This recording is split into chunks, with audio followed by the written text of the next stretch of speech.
Ermənistanın Azərbaycana qarşı hərbi təcavüzü nəticəsində sülh və insanlıq əleyhinə cinayətlər, müharibə cinayətləri, o cümlədən təcavüzkar müharibənin hazırlanması və aparılması, soyqırım, müharibə qanunlarının və adətlərinin pozulması, hakimiyyətin zorla ələ keçirilməsi və digər çoxsaylı cinayətlər törətməkdə təqsirləndirilən 15 nəfər Ermənistan vətəndaşının barəsində Bakı Hərbi Məhkəməsinin hökmündən verilmiş apellyasiya şikayətləri üzrə məhkəmə başçının növbəti iclasında əvvəlcə təqsirləndirilən Bako Saakyan çıxışını davam etdirdi. Elan olundu ki, Bako Saakyana çıxışının icrasından əvvəl müdafiəçisi ilə konfidensial görüşmək üçün şərait yaradılıb. Bako Saakyan çıxışında ona qarşı irəli sürülən ittihamla razılaşmadığını dedi.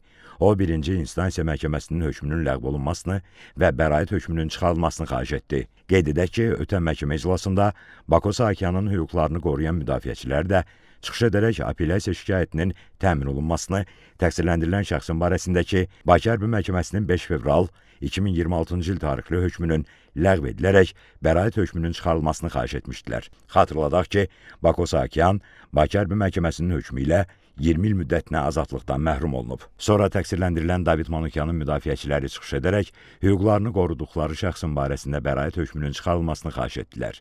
Qeyd edək ki, David Manukyan Bakı Hərbi Məhkəməsinin hökmü ilə ömürlük azadlıqdan məhrum edilib. Təqsirləndirilən David Manukyan çıxış edərək vəkillərinin çıxışı ilə razılaşdığını və ona qarşı irəli sürülən ittihamla razılaşmadığını bildirdi. Məhkəmədə təqsirləndirilən şəxslərə onların müdafiəçilərinə çıxışlarını təqdim etmələri və apellyasiya şikayətlərində irəli sürülən dəlilləri əsaslandırmaları üçün vaxt məhdudiyyəti qoyulmadan kifayət qədər sərbəst imkan yaradılıb. Barələrində cinayət işi üzrə apellyasiya icraatı aparılan şəxslər bildikləri erməni və rus dillərində tərcüməçilər, habelə hüquqlarının müdafiəsi məqsədi ilə hər biri dövlət hesabına 2 vəkillə təmin ediliblər. Məhkəmənin növbəti iclası iyulun 17-sində keçiriləcək. Qeyd edək ki, Bakı Apellyasiya Məhkəməsində hakim Elmar Rəhimovun sədrliyi, hakimlər Emin Mehdiyev və Mehriban Qarayevadan ibarət tərkibdə keçirilən iclas məhkəmə istintaq aparılmadan və əlavə sübutlar tədqiq olunmadan keçirilir.